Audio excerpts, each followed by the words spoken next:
Welcome to the Tech Egg. Don't get scrambled. Enjoy the video. Open your Google Tag Manager account and select the container you want to use.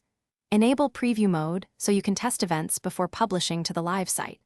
Create or confirm any variables you need, including built-in variables like click URL and click text.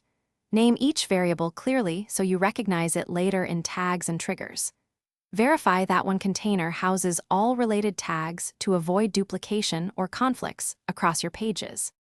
Create a tag that sends event data to your analytics platform through the desired tag template. Define event parameters such as category, action, and label within the tag configuration.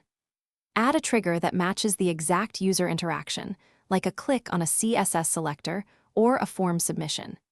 If the interaction is not directly detectable, use a data layer push or a DOM event listener to capture the event reliably. Test the trigger logic and use preview mode and the GTM debugger to confirm that tags fire and event details match expectations. Verify the event payload includes correct parameters and values before any publication. Check your analytics real-time reports to ensure the event arrives at the endpoint with the expected category and action.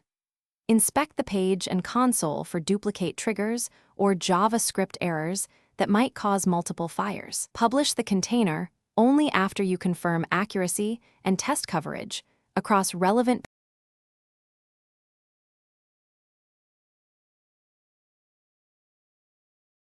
Thanks for watching. Consider subscribing if I helped unscramble your problems.